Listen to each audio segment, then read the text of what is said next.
Well, hello there YouTube. Mr. Gibson Guy here. Welcome back to my channel, or welcome for the first time if you're new here. Glad you dropped by. Check my main page and you can come up with go look at my videos that I've done. Lately I've been doing a lot of film photography videos, and that's what this is today.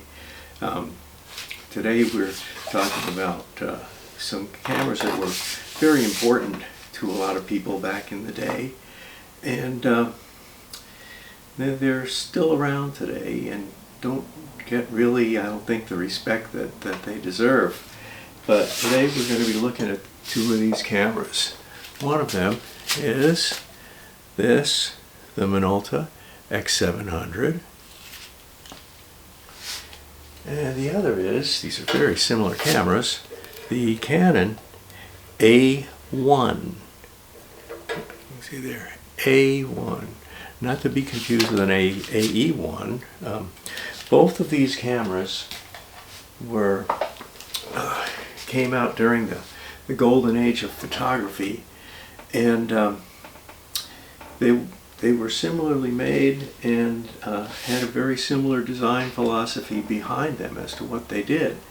And we're going to be looking at just how similar they really were. So today it's the Canon A-1 versus the Minolta X-700. Battle of the prosumer's camera. Prosumer, I picked up that word here recently on YouTube. It's a combination of a pro and a consumer, and that's exactly what we have. Let's look at this history of it. In 1976, Canon introduced the first A-series cameras. A-series cameras featured plastic top plates, but metal bottom plates, horizontal travel shutters, cloth shutters, with 1/60th of a second flash sync speeds, all electrical operations, 1/1000th of a second is the top shutter speed, and a CPU control unit. Now that first introduction in '76 was not the A-1, it was the Canon AE-1, because these all were series cameras, and when Minolta, as we look in a minute, did it, it was the same thing. It was a series of cameras. The AE-1 came out in April 1976. The AT-1 followed it in December of 1976, and then the A-1 came along in April of 1978. Followed by the AV-1 in May of 1979, then the AE-1 program, which kind of leans a little bit more towards the A-1, but came out later, in April of 1981, 5 years after. And then ultimately the AL-1, which people don't know much about, came out in March of 1982. And that was the conclusion of the consumer 35mm manual focus SLRs for Canon. Now, by comparison, in 1977,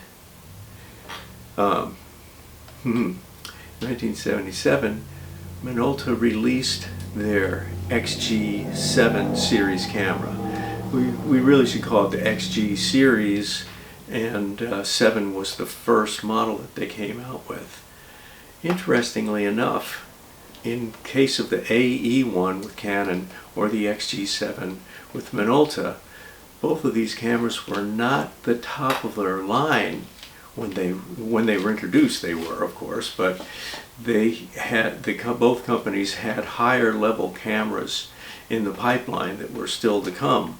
They started with a middle model, not the cheapest, not the most expensive, just something to try it out with. And that's what the XG7 was, and that's what the AE-1 was. It was their kind of middle of the road model, not the most expensive, not the least expensive, somewhat pro, mostly amateur. Just, well, back to what I was reading. These the XG7, the XG series followed similar specifications to the Canon A series cameras. What was their design philosophy? They were supposed to be inexpensive to build and easy for beginners to use. Eventually the A1 was released as the A series flagship camera. Oh, I gotta get it in the picture and show you that. Yes, that was their top of the A series line. Similarly, Minolta released the X-700 that we were looking at in 1981 as the XG series flagship. So the XG7 was the first one in '77, but they didn't get to the X-700, their real flagship series, until 1981. Not only that, but first they came out with the XG7, then they moved upscale to the XG9, then they moved down to the XG1, then they made the XGM, and then they went into the 700 series with the X700 first, their highest one, followed by X570 and X370, and they kind of let it go after there. So the levels were all up for upper or lower levels on both of these, but the series had, each of them had 7 or 8 cameras in it. So there's 7 or 8 different cameras in the X series for Minolta and the A series for Canon. Let's see. Both cameras were consumer cameras designed for easy use but dressed up as pro cameras. The X700, the A1. They were dressed up. What does that mean, dressed up as pro cameras? Well, it means that both cameras, oh, here it is. Unlike all the other A series and X series, these two cameras came only in professional black. The other features were unremarkable. So you could get an AE1 in chrome or in black. You could get an AT1 in chrome or black. The A1 only came in black. AV1 came in chrome or black. Same thing with the X series, XG7s, XG9s, XG1s, XGMs, X700s, 500s, 570s, 370s. The top of the line X700 and top of the line A1 only came in black, and that's what basically made it the most professional. These cameras, other features were unremarkable. It was all just all the standard specifications of a regular consumer camera. Nothing especially exciting about either one of them. On the layout, the controls on the A1 are a rather confusing collection of A1. Where was I? Lost my place. Confusing collection of rotating levers, windows, and slides needed to access the camera's features. So let's see if we can get this in here. Oh, it's not focusing. Go on, focus, focus. I'm not going to show you close up. So much for manual or automatic focus. Anyway, it's got windows and dials that you twist and turn here to get it to do the different programs. And by comparison, the X700 just had one dial that had a program setting, an automatic setting, and shutter speeds. And you did everything just like that. That's all it took to do it. And then you have your exposure compensation and your film ASA in this little window here, and everything else is right through the viewfinder. So turn it on, there's a switch, and you could have it on with sound or on silent, because it has a little piezo beeper that beeps at you to be irritating. So pretty simple to operate. While the A1 did the same things, but you have to go through setting everything. It even has a little lockout so you can get to this one or cover it up so that you can't get to it. So that's kind of an interesting way to do things Canon thought of.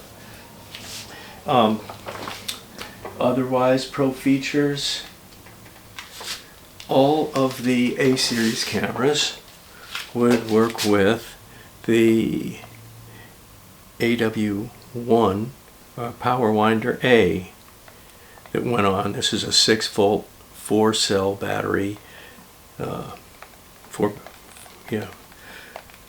batteries. How do I do this? Oh. Anyway, that's winder.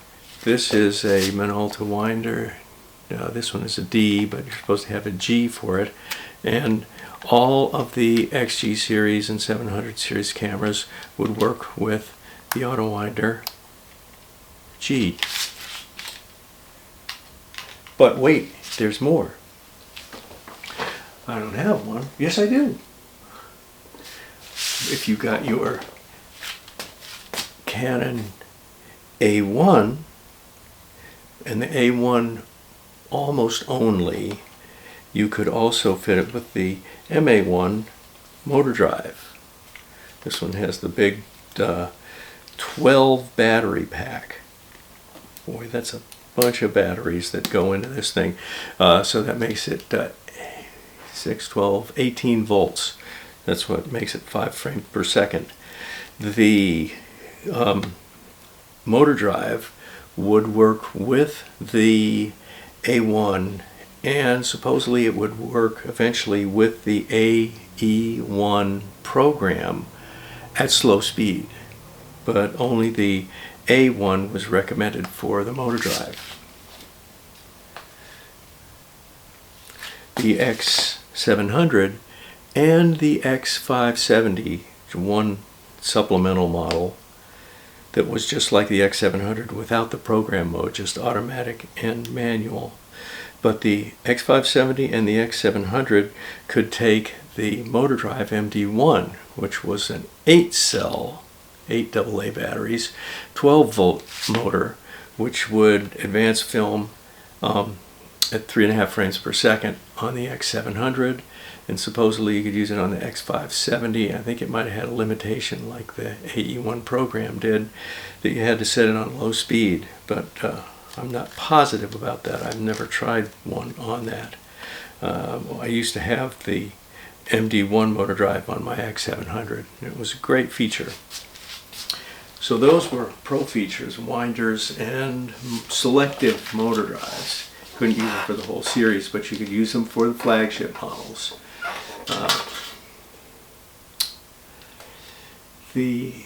Okay.